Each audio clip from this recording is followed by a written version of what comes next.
Hello everybody and welcome to this episode of the KCCFC TV show. It is the 5th episode, season 3, and on this one we'll be breaking down the performance of KCCFC during that CECAFA Kagame Cup that just concluded about a week ago. We have so much interesting stuff on the show tonight. I want to break this up right now. My name is Magero Moses Mwanji. I'm your host. You and I are definitely walking this journey together.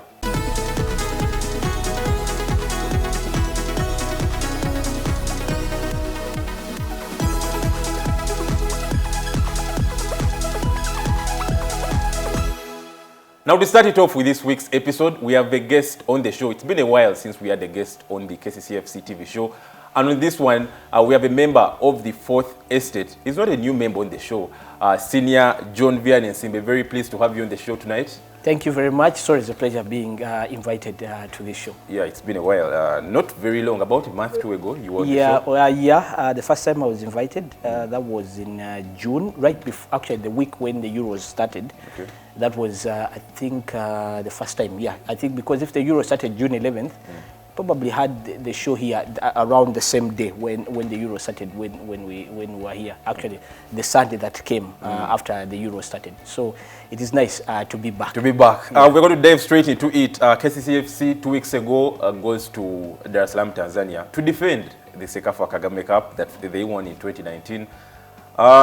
Quite an interesting journey. The club was only in the competition for a week and was able to extend a week in Dar es Salaam for their pre-season. The club not going out of the group stages, that is proceeding to the knockout stages, the semi-finals, winning only one game, scoring 1 goal in the tournament, and losing 2 games, that is conceding 3 goals. That is 2 goals in the first game against Azam and 1 goal against Lamesoju Ngonzi, the champion of Burundi in the last game. So I'm quite sure you did follow these games. What do you make of KCCFC's performance in the just concluded CECAFA Kagame Cup? By and large, I think considering that KCC were defending champions of this tournament, 2 years holding onto the trophy, you could say that because of COVID, that's why the trophy was not defended in 2020. I expected that they would still go with that kind of mindset of being the big team, the better team, and to show that why they were defending champions. But I must say that I was disappointed by the performance of the team. It was clearly a very big decline from what they did in 2019. And if you consider that most of the players that KCC used even this time round are the players that still were in the team in 2019. You look at, say, Musa Ramadan, you look at, say, players like Achai, Peter Magambo, Giftali, and those are by and large the same players. Of course, a few have left, like, say, Saddam Juma, Zami Mutiaba has left as well. But you look at that team, and you still felt that they still had a very good crop of players that would have managed to take this team as far as, say, the semi-final stage. But for KCC to get knocked out of the tournament, having scored just 1 goal and conceded 3, I think it is a real far cry from the KCC that we have known over the last 5-6 years. And clearly, I don't think there's any KCCA fan who would look at this performance of the team in any other way than one that was clearly disappointing, considering the kind of reputation, the kind of standard that KCC has set over the last 6 years in the region. Well, Vianney, you might be right in whatever sense of the word it can be, but when you look at KCCFC, when the lockdown happened at about 18th of June, the club went into a lockdown. The whole country went into a lockdown for about a month and something. And then when the tournament was confirmed, the management tells the players that, hey, we're going for the CECAFA. Definitely the players knew, but we didn't know when. And then they get to know that the tournament will be kicking off at the beginning of August. That's about 1st August. So in the week when the club traveled, literally the guys just only went for a COVID test, and the next thing was on a plane to Dar es Salaam. And you're playing teams like KMKM from Zanzibar who have been active. Azam Football Club, I think they were the 3rd in their league. And then you're also playing one Lamesoju Ngonzi, who are the champions of Burundi. They're going to play in the CAF Champions League.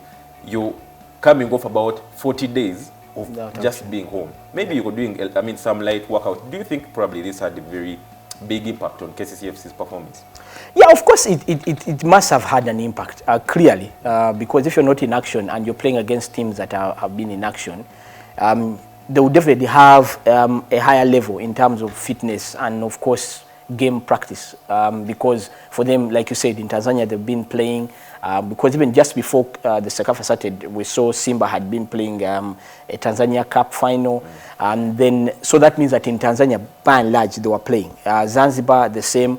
Burundi, they have not been subjected to the same lockdown, maybe as the one, but then somebody will tell you that the person that won the championship is from Uganda, Express, and Express had also been in lockdown as KCC had been. So that I'm sure for KCC, as much as it would count the fact that there was no football for them for some time, their story is watered down by the fact that Express went ahead and won, yet they were in the same circumstances. Because if you hear also of their story, how they went, it's by and large the same as KCC is.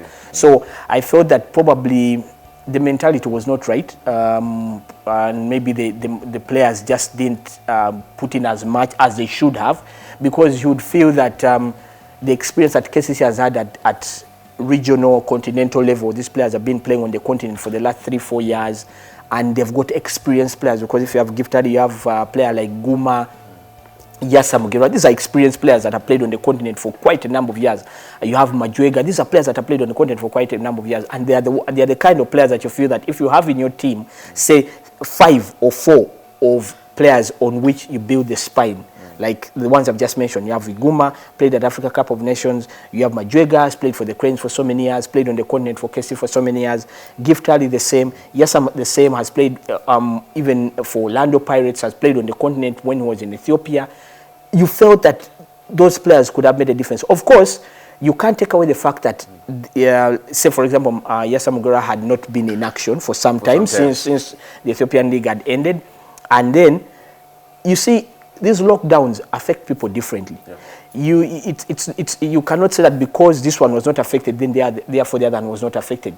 You've also got to realize that with the kind of season that KCC had, that it had not been the usual seasons that many people were used to seeing KCC perform. You felt that they were playing so much catch-up, and therefore psychologically they were not in the same mind frame as, say, Express, that was on the top of the table for the latter part of the season, ending up as league champions. Albeit the fact that it was decided in the boardroom because of the COVID-19 problems, and somebody had to be declared champion. But you see, Express had already built that momentum, that they were top of the table, they had just been declared league champions, and probably that helped their mindset. Now, KCC, you think that because of the season also that they had, that could have affected. But then somebody would argue that after struggling in the league and maybe in the Uganda Cup, then they should have looked at, as players, they should have looked at the CECAFA as their saving grace, and therefore put up a performance to sort of like show people a different picture that, you know what, guys, we are not finished. As much as we struggled in the league, we didn't go past the quarterfinals of the Uganda Cup, we are still KCC, and we are still a very formidable side.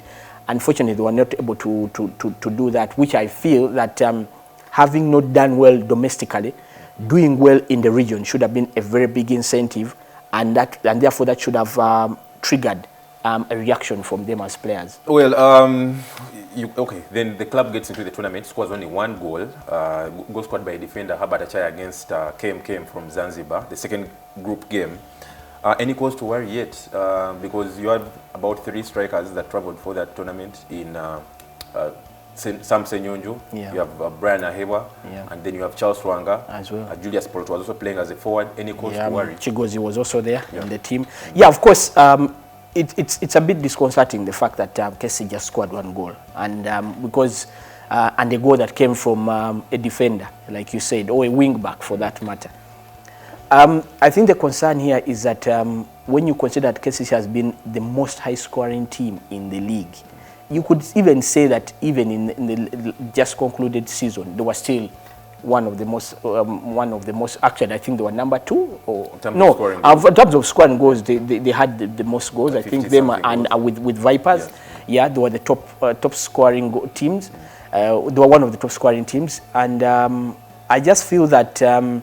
the fact that they did not score more than one goal, yes, it could be some bit of a wake-up call that, wait a minute, what's going on here? How is it possible that KCC is just scoring one goal in 3 matches? Yet, when you go back and reflect and you say that, you look at their performance domestically, and they were still a high-scoring team.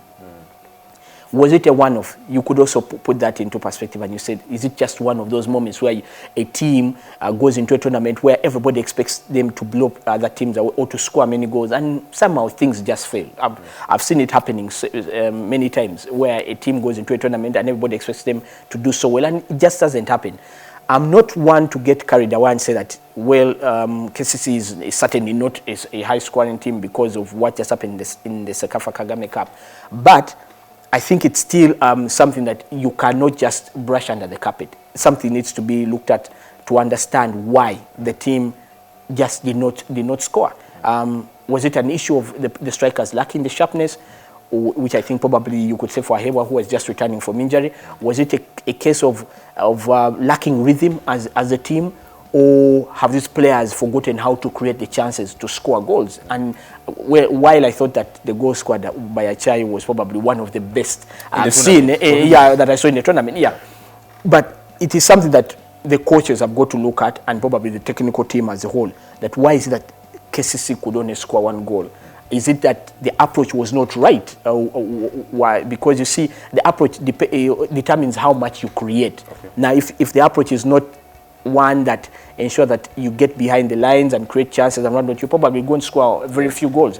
But those are things that you need to reflect on, although I'm not going to say that this is a red flag already for KCC, because things happen that you can go into a tournament and you just don't score, yet you've been a high-scoring team probably just two weeks ago. And maybe those are the things that are the effects that come from maybe even the lockdown that they suffered. Well, big concern right there. As we wind up this segment, you have about 6 players, about 5 with the manager that came into the country, that is Dar es Salaam, Tanzania, about 2 days before the tournament kicked off.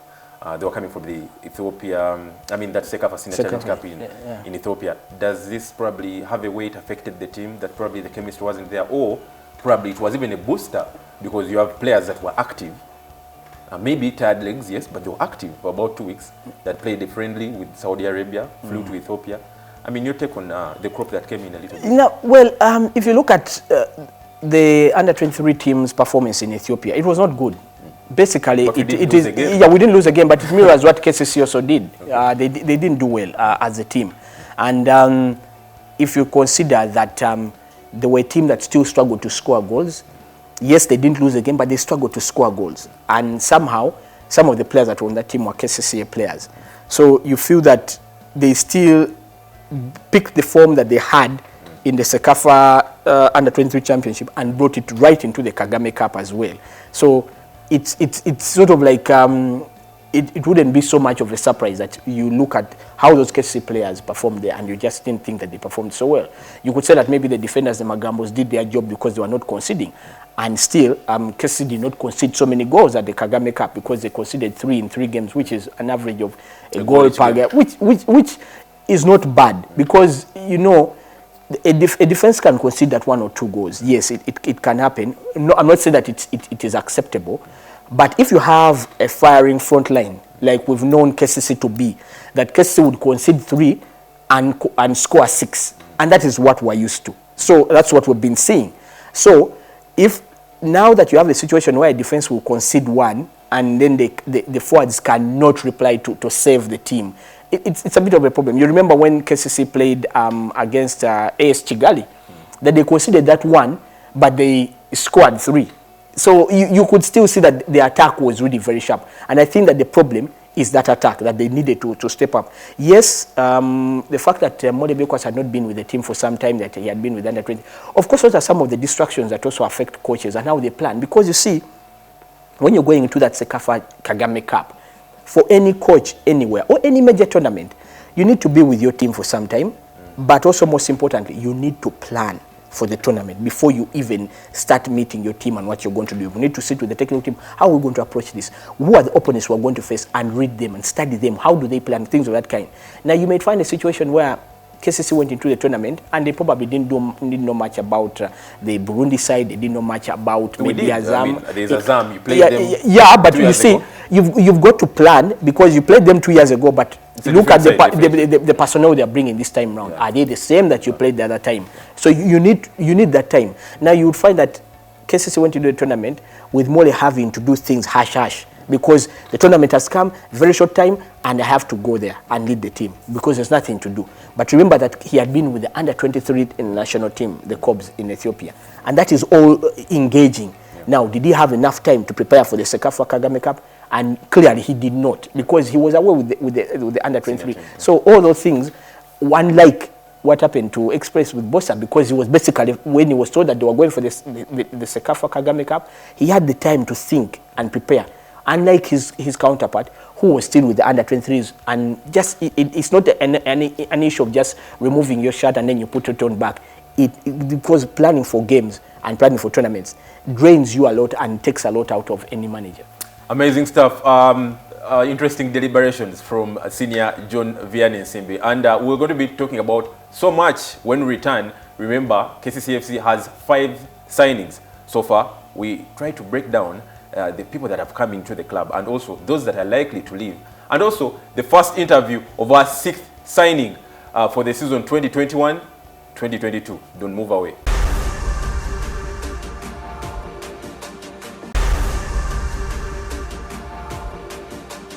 Now welcome back from that break. We still have senior John Vianney Nsimbe on the show tonight, and Vianney, KCCFC is still about the CECAFA Kagame Cup. What do you think has to be done by the technical team? What has to be addressed immediately? Is it the lack of goals, or is it maybe too early, too soon, probably to make a judgment from just 3 games in the tournament?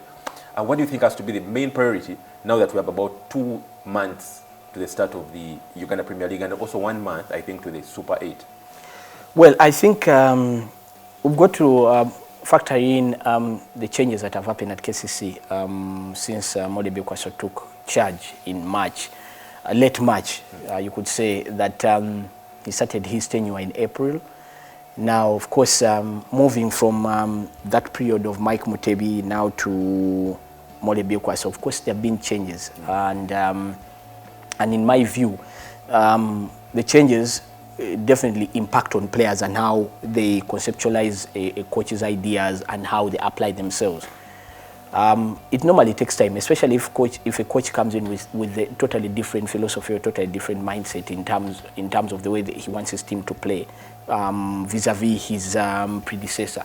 And I think that what needs to happen right now is that Magambo Peter has got to make sure that he tries to ensure that the team gets to grips with what he wants them to do. I think one of the things that he started with right from the start when he came in was to ensure that the team does not leak goals.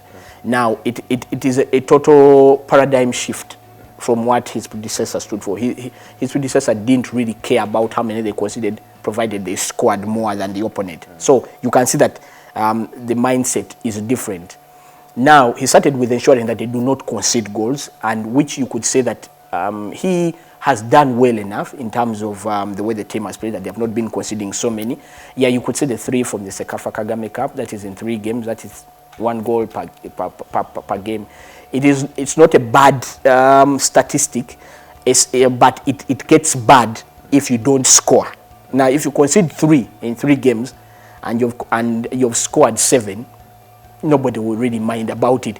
But if you concede 3 and you've scored 1, and then that is where there's going to be a bit of a problem. Now, he needs to work on that attack, clearly. And it is something that he has been talking about, that the team needs to score goals.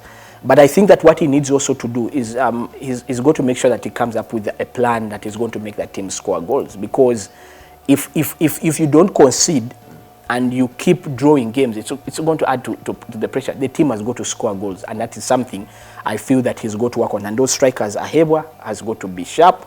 He's got to make sure that Kayanja is sharp. I think he has got the strikers, because if you have Kayanja, Aheebwa, yes, Kayanja, and then you also have Charles Luanga, then Anaku as well. Yes, yeah. So you can say that he has got a plethora of attackers that he can work. I even don't think he needs to bring in any more central strikers. He has enough. The thing is about preparing the ones that he also has Chigozi as well, who is a forward himself. So he has so many players. but he's got to come up with a plan that enables those forwards to thrive. And that is the thing that he has got to work on now. Yes, the defense I think is fine the way it is, but then you need to get the attackers firing, and that means the way he coaches them on the training ground to ensure that they create chances, to ensure that they score the goals. Otherwise, if that does not happen, then it's going to make his time at KCCA untenable, because you know the demands that come from that KCCA fraternity. I don't think they will settle for a team that goes games without scoring goals, that are the masters of say goalless draws because you've defended so well but you've not won the game. I don't think they'll settle for that, and he knows that this is a big team where the demands to succeed are insatiable. Every time, people do not expect anything less than victory. And I think that one thing that he has to work on in the 2 months left before the Premier League season kicks off in October, as we are told, is prepare that attack and make sure that it gets chances and it scores goals. That means that midfielders have also got to be sharp. And I think also that is where the biggest problem is, because if you look at the midfielders that are supposed to create for you the goals, because you have a player like Anukani, he's supposed to be the key chief creator of that team. But I would think that KCC would probably need somebody else to help with that creative responsibility. If you look at the team right now, remember that previously you had Saddam Juma, who would create. You had Muzami Mutiaba, and both of those have left the club. Now, who is the chief creator that you have in the team? Basically, now remember that even Alan Okello left. He would score, but he would also create. He was that kind of player. Now, who do you have? You basically have Anukani. The other midfielders, you look at Gift Ali, he's good. As keeping the possession. Yes. And then you have a player like Mugume Ashraf, very good keeping the ball moving, ticking. But that pass that breaks the lines, that is where I think KCC's biggest problem is going to come from. And I think it's something that the coach has got to work on. Even the wingers themselves, like Poloto, has got to be fit, because you see, if some of the goals are going to come through the wings, then you need maybe Poloto delivering the crosses, and you know Aheebwa will head, Senyonjo can head, Kayanja can head. Now that is where the biggest, and I think Morebekwa, going forward, he needs to look at getting midfielders that will create. A person like Yassam Guerra is coming. He's one of those people who can create. He needs to be ticking. Then speaking about the people that have come into the club, I'll start with, in terms of creativity. Let me just give you the whole batch. We have Brian Majwega, who can play as a wing back and also as a left back, and also can help in terms of creativity, especially his crosses. You have Brian Kayanje forward. You have Emmanuel Waswa coming in from Villa, very good defensive midfielder. Then you have Osama Arafat from the Masaza, then Kajansi United, but a very good winger too, And then you have Yasa Mugera, another player that can also central midfielder. Yes, he's a central midfielder, but he's a little bit also creative. He's a creative and also comes in with a batch of experience in that squad. And then you also have Waswa Geoffrey, the defender, coming also into KCCFC. Now, those are about 6 players, and in terms of creativity, you have I think you have Yasa. Yes. You also have Brian Majwega, and then you have Brighton Nukani there. Who knows, probably we might still be in the market. Then you also have the left-footed player, that is Osama Arafat. Happy with the business so far? Probably, where do you think the club still probably needs to make another signing or two? I think, I still think, like I said, that yes, the creativity is important. And that's where I think the coach Mole Bekwas has got to focus, to find players that can create for you in different styles. It can be through the middle, it can be through the wings. Looking at the players that he's brought in, you clearly see that as a coach, Mole Bekwaso fancies having wingers who can deliver crosses. That's why I think Majwega is in. Because one of the things I've had with Majwega, that if you look at his game over the last 2-3 seasons, he seems to be more comfortable playing with distance, coming from behind, playing as a left back, as opposed to how he used to play earlier on, if you remember, around 2015, 2016, those early years when he was playing as a winger. Cup, Yes, exactly. And he was, I remember Mike Mute would use him either on the left or even on the right. And he had that creative mind. When I look at him in the years he has been at URA, he just seems to have lost that. I don't know whether it's the way he's been coached or how he has been prepared to play or the approach of the team. Yeah, what they wanted him to do at URA. He seems to have changed. He doesn't have that knack to create like he used to, because Majwega used to be a person who would take on opponents, beat them, and score goals. And that is the fun that we used to see Majwega produce whenever he played for KCCA. When you look at the Majwega of URA, you see a totally different person, because under Sam Nsimbe, he was dropped deeper, where he would play as a left back. Even Mitchell, I remember, before in Mitchell's first tenure, he used to use Majwega as a left back. I don't know why that happened, but probably the coaches would know best, because they're the ones who handle him on a daily. And for me, looking at him over the last, say, 3 seasons, Majwega is not the creative spark that he used to be, because Majwega used to be a goal threat, he used to be a creative spark. Can Molebi Kwaso bring that out of him again? I don't know. Time will tell. But when if I'm to base on what I've seen over the last 3 seasons of him, he's lost the guile. He has lost that creativity. He has lost that knack to create goals, because he was basically being used more as a defensive player, as a left back. And I think that it will be a very, very big task for Molebi Kwaso to bring that out of him.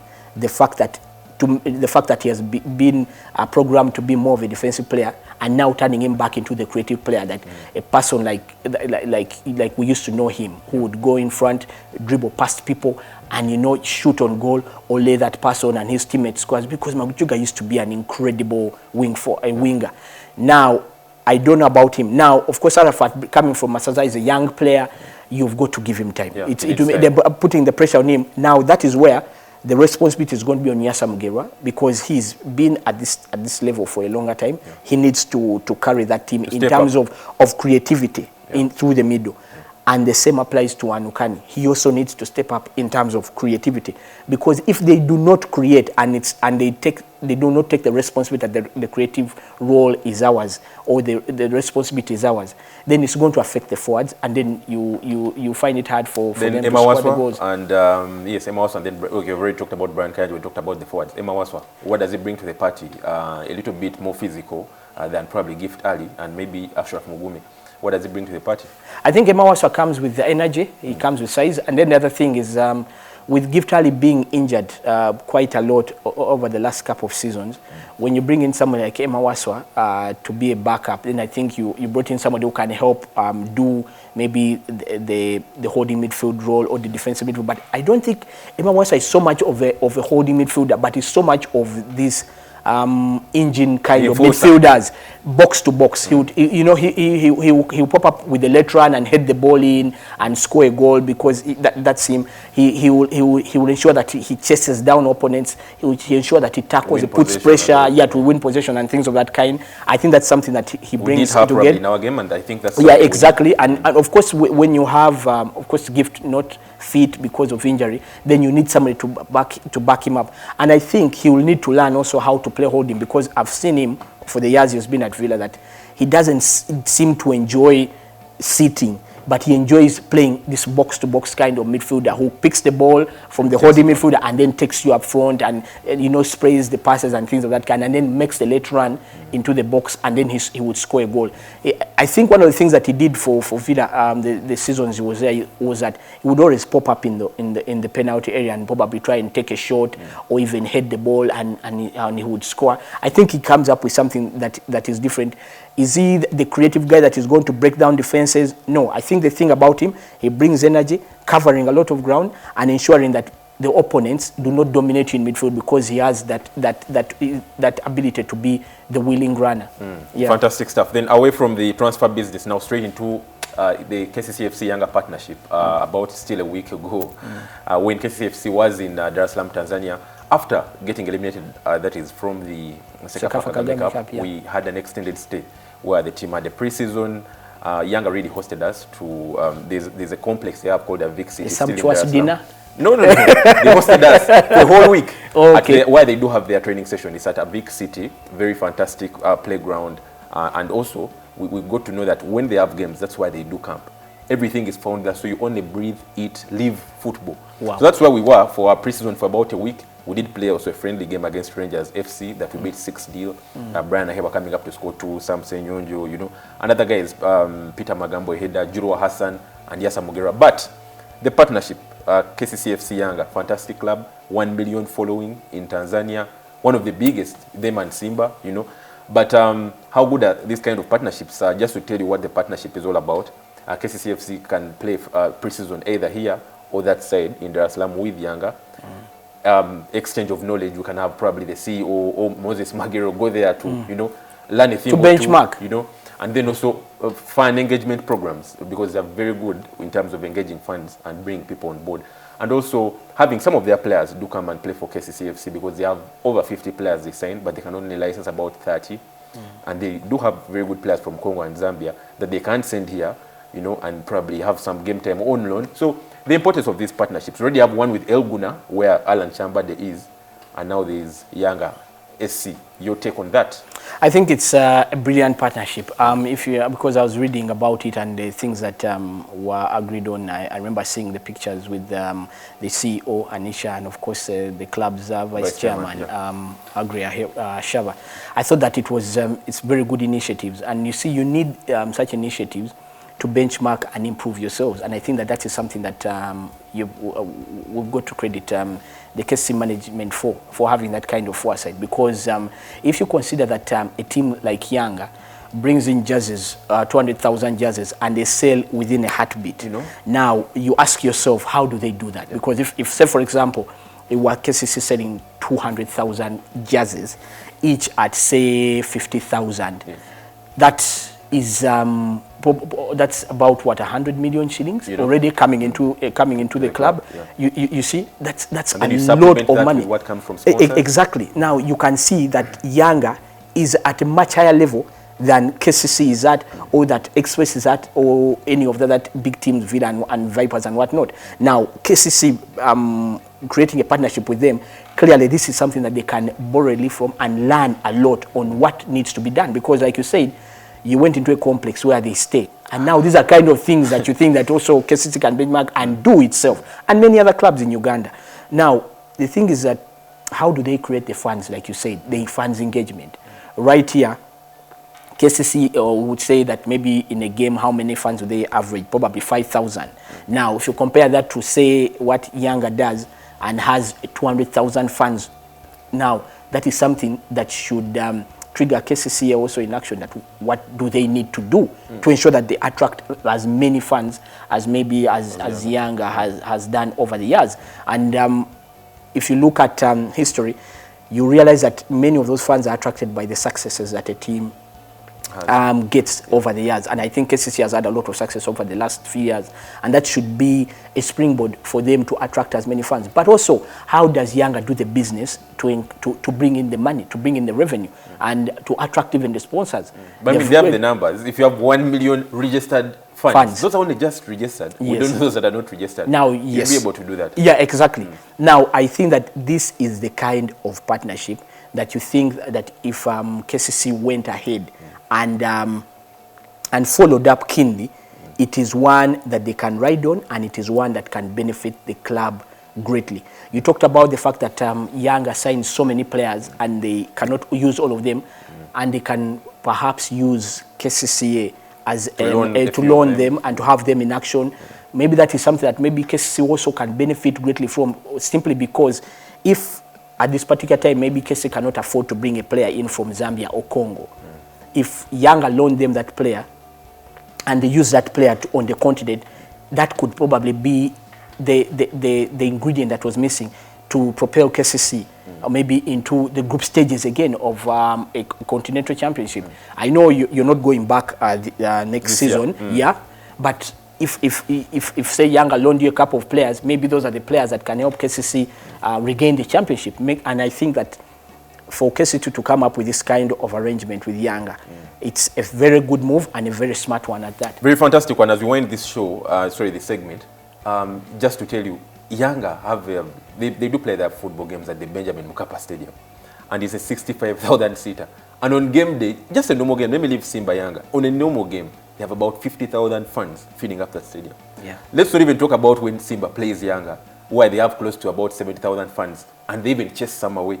Just look at the revenue you just get from a game like that. So I don't know. So much to to learn from these guys. But guys, we are going to be going to a break, and when we return, we signed the new player this week, the 6th signing for KCCFC, Geoffrey Waswa from SC Villa. We have his first interview on the show tonight, and also Senior John Vianney Nsimbe breaks down how does the player help KCCFC, and probably where does he play best? Is it in the defense or in the midfield? All this after the break.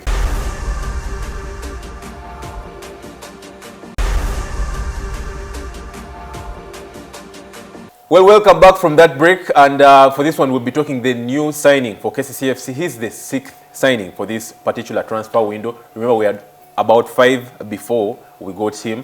The first signing for the football club was Brian Majwega. If you remember when we announced, then we had Brian Kayanja in, we had Emmanuel Waswa, we had Yasa Mugera, and then Osama Arafat. 4 of those new signings were able to travel with the team for the CECAFA Kagame Cup. Only 2 played, that is Brian Majwega and Yasa Mugera. Well, Emmanuel Waswa and Brian Kayanja had knocks. They were not able to play in that tournament, but they were able to travel with the team and were part of that preseason there. Osama Arafat was also not able to travel with the team. Those were the 5. Now, the 6th signing coming in is Geoffrey Waswa, a defender from, who can also play as a midfielder from SC Villa.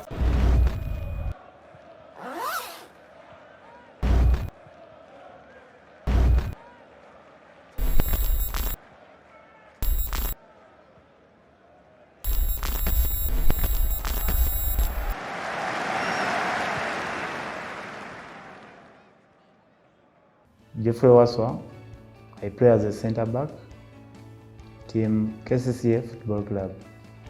Yeah, I'm so happy to join our family of KCCA, and I think as I will contribute with my fellow players so that we can achieve what we want this season, yeah, as a club and as a players. Yeah, as you know, to play for the big team like KCCA, you have to be so excited, as I am right now, to join a club. Yeah, I know we are going to have a stiff competition or hard competition within those tournaments, Uganda Premier League and others, but we shall work hard so that we achieve everything. Yeah, football is a competition game, so I'll make sure that I do everything so that coach can open the eye on me so that I can feature. But as a player, I'll be able to help my friends and for them to help me so that we can be a good players in that position. Yeah, me, I want to help the team so that we can become champions this season, and so that I can go far from KCCA or to other good club. As a club, I know they have their mission, and I know for them they want us to win the trophies. So it's up to us, that team, or the players, to work hard so that we can make sure fulfill that thing, that promise. Okay. Yeah, I have a lot of them. I have many friends here. I can mention them, but there are many. So I have like Fadiga. I used to play with him from school. I have Magambo Peter, Kato, Samuel, Revita. I met him from somewhere, and sometimes he came at Vipers when I was there. I have many. Poroto, I played with him, under 20, under 23. There are many. So I know the work will not be difficult for me here. So the fans and other stakeholders, for me, I'm going to make sure that I do what I can do. I do best what I can do so that I make them happy. Yeah. So just to give you a short profile about Mr. Geoffrey Waswa, he's 24 years of age, and he's from Buyukwe, Uganda. That's where he was born. 6 feet 1 inch, that is his height. He's a defender but can also play as a midfielder. He's been at SC Villa. And he started his youth career, that was at Vipers Soccer Club, that is the academy, in 2015-2016. He was able to win the Juniors League with them. And then after played for the Vipers senior team from 2016 to 2020, about 4 years at Vipers, and then after crossed to SC Villa, that is in 2021. And some of the things that he has been able to win during his football career, he was voted the Eastern Best Player in the Airtel Rising Stars Football Championship during his school days at the St. Mary's Chitende. That is Mr. Geoffrey Waswa, and also won several Coca-Cola championships for the school and East Africa school championships. That is Mr. Geoffrey Waswa. So Mr. John Vianney Nsimbe, that is the 6th signing for KCCFC in this particular transfer window. Mr. Geoffrey Waswa won the league before, played for the national team also, under 23, under 20. What does Waswa bring to the party? I think it's a fantastic signing. The only problem is where he fits in, because I think that KCC has so many defenders. But if you ask me, I think Geoffrey Waswa is arguably the best and most intelligent footballer in this country that has not played for the national team. Okay. And I don't say that lightly. Geoffrey Waswa is one of the best footballers in this country. And I'll tell you why. The things that Geoffrey Waswa can do with that ball, not many footballers in this country can do. I will tell you that at that age, Geoffrey Waswa, I would say that at his age, the things he has done, how he has influenced the game, he's actually in the same ilk as Ibrahim Sekaja, the former KCC player. Although you think that the things he has done at that age, sometimes you wonder why he's not played at a higher level already. But you see these things happen also for footballers. You could be very good, but somehow the timing may not be the perfect one for you, maybe to get into the national team or even to play at a higher level. But I'll tell you where I think that Geoffrey Waswa, I remember in 2017-18 when KCC went and played Vipers in Chitende. You remember that game when Saddam Juma missed a penalty in the last minute? Yeah. I remember in an interview with Mike Mutebi, he was asked about Geoffrey Waswa, and because that day he played as a holding midfielder. Okay. And Mike Mutebi said that he played the role the way it is supposed to be played anywhere in the world, the way the best holding midfielders would play it anywhere in the world. And yet that is not his most natural position. And at the time we were trying to compare him to players like Tadeo Wanga, or even to players like Khalid Awicho and whatnot, who had played for the national team. But you felt that Geoffrey Waswa had a more silky touch than even those two. And but the thing about him is that he can play across the board. He can play as a number 2, he can play as a number 3, he can play as a number 4, he can play as a number 5. He can play in midfield. But above all, the thing about him is the way he uses that ball. Yeah. When he has the ball at his feet, the way he moves that ball is so good in terms of his passing range and even the way he can guide the team in terms of its movement. And he's a player who also comes up with goals. If you look at his time at Vipers, he scored 7 league goals, I think, in the 4 seasons he was there. Yeah. But he also scored crucial goals. I remember when Vipers played El Merrick in the CAF Champions League. Yeah.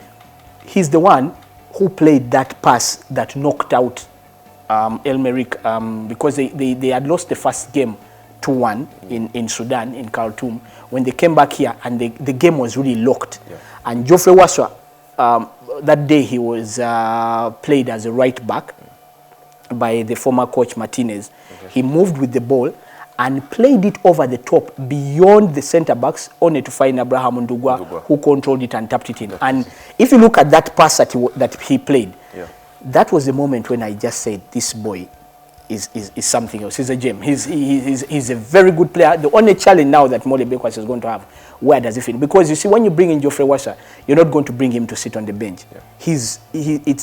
You bring him as a mainstay. You bring him like what Liverpool did when they brought in Virgil van Dijk, that you bring him in and he has got to start. Now the issue is going to be who does he start alongside, because remember that John Revita is there. I would really I would love to see that kind of combination with Revita and Waswa in central defense. It would be fantastic, although many would think that maybe they are so similar. You need somebody like Magambo, the aggressive guy, you know, the person that goes out to man mark and tackle and put pressure on forwards. I don't know. That is now, I don't want to be in Molebekwa's shoes when it comes to picking his central defensive partnership. He has also Guma, he has Musa. He has also got Guma. The good thing is that Musa can play at right back and is still young, and you know. But now there's also Guma, and you think that also Guma is very good as a centre back. Now I really think that that Molebekwa has got to earn his bread here, and sometimes you ask yourself that you bring in a player and then you ask yourself, now where is he going to fit in? And you don't think that KCC has had problems with their central defense, but you see, I think Molebekwa probably looked at the opportunity of having Waswa in that team and the things he can do, because you see, like I said, he's not just a good defender, but he can make that pass that can unlock a defense, even from where he plays as a deep in his defense. So he comes with a variety of things. You've talked about him being a game. He's a player with a big heart, in my own opinion. He's a player with a big heart. Won the league before with Vipers. I remember twice. 2017-18 season. Yeah. Him and I think was Asiku. Yeah. Had a very good season, I should say. And for me, I feel they were one of the reasons as to why they had a very good run in. But still speaking about Waswa, very good free kick taker, I should say. Yes. Is it the solution since Muzamiri Mutiaba and probably Saddam Juma left? We have not had very good free kick takers, even Alan Okedo. Here is a guy who plays in the midfield or as a defender, but very good at the dead ball. That is what I was saying, that he comes with a collection of things, and that's why I think that KCCA and maybe Mole felt that he was irresistible, because like you say, like I just pointed out, that he has that very good long pass that will pick out a forward, that will sort of like evade the defenders and find somebody free. That kind of player. I've seen a few defenders who have that kind of pass. Like at international level, you look at a person like Leonardo Bonucci, you look at a guy like Virgil van Dijk. Those are some of the players that have that long pass, that from the defenders, accurate long passes. And now Waswa comes up with that.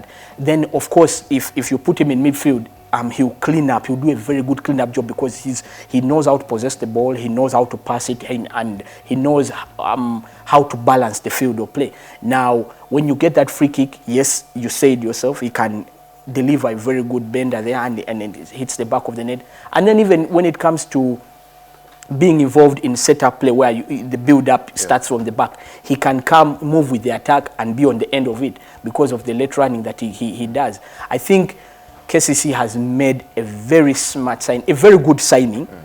Of course, one would argue that do they need him? And you probably say that on the basis of the number of the central defenders they have, you probably say they do not need him. But because of the qualities that he has, KCC does not have a defender like him. Now that is the difference, that you'd rarely see Guma follow up an attack or create, but he's a very good defender and very talented footballer. You think that probably Magambo is the one defender that will come on a move and score a goal, but now here is Geoffrey Waswa, who has extra, that he can do a lot more, that he can fill so many gaps. When you have a problem at left back, he'll do well. You have a problem at right back, he'll do well. Any position. I remember his former coach, Mr. That's Golola, Edward Golola. He told me that that Geoffrey Waswa is the only player he has coached since he started coaching that can play all the 11 numbers on the field of play. Fantastic guy. If you were Molebekwa, where would you play Waswa? Do not say he can play very many. If you were him, you're in these shoes now. I've given you the mandate. Where would you play him? And why? I would play him in central defense. Okay. Definitely. Who? Alongside. Of course, I really love Revita. You have Guma, you have Musa, you have Magambo. I really love Revita and the way he plays, and it would be really hard to look, because Revita, the things he does also. I would, of course, if it were me, I would probably. I love Revita, but I think they're so similar. So I would go with Magambo. So Magambo and Waswa. Okay, Because sadly, and I do that with a heavy heart. Because and I only do that because Revita is just returning from injury. But you still think that maybe with time, when he's gained more of his fitness, then probably he's the one who will come in and be the partner. Because you see, the good thing with Waswa is that he's this kind of multi-dimensional player that he can even be the foil for Revita. He can be the man marker because he has that quality to play either as a sweeper or as a man marker. So I can still do Revita as a sweeper and Geoffrey Waswa. Then as we wind this up, we have 3 players that we have already confirmed that have left the club. Steven Serrada sold to the New York Red Bulls. He joins one of the former greats of the football club, Ibrahim Sekaja, who is also a coach in the junior team. And then you also have Moses Kalanzi, the left back, who ran down his contract and left, and Philbert Obenchan, who had been at the club for about 6 years. The players that have left so far, your comment probably, who do you think should have stayed? Or just your comment on the players that have left. I thought it was sad to see Philbert Obenchan leave, and I thought that maybe if KCC had a way, they would try and ask him to return. Because of one thing, I don't think there is any footballer in KCC who shows the true fighting spirit of a club, a warrior, than Philbert Obenchan. And if there is any way possible that KCC can get him back, they should convince him to come back, because he is a true embodiment of the fighting spirit that KCC had shown over the last few years. Because and the thing about him, he may not have been the flowing right back, but he played that role well enough, because first and foremost he was a solid defender. That was key. Probably one that you could look at, like you see Aaron Wan-Bissaka of Manchester United, that very good defensively, not so good going forward. But fair enough, if you have good forwards, then you don't need Philbert Obenchan going forward. You just need him to make sure that the defense is locked, and that's it. And the thing is that he would put his body on the line for the club. And Kalanzi, Serrada? Serrada, of course, I thought that he was just trying to try and fill into the shoes of Alan Okello. But you think it's a good opportunity for him to go to New York. I think you would be really stone-hearted to begrudge him. Kalanzi didn't play enough, so you probably think, 45 minutes. You think that KCC is well covered on the left side, so I don't think they would miss him. And I think also Serrada with a fatherly figure in Ibrahim Sekaja to help him settle in. Yeah. Fantastic deliberations we had on the show. That is Senior John, Vianney, Nsimbe. Guys, it's always a pleasure having guys from the 4th Estate on the KCCFC TV show. So much we discussed on the show tonight. We welcome Mr. Geoffrey Waswa on board, the 6th signing for KCCFC for the season 2021-2022. Who knows, next week we might have another. I don't want to spoil the party for you. My name is Magero Moses Mwanje. Let's meet next Sunday. Good night.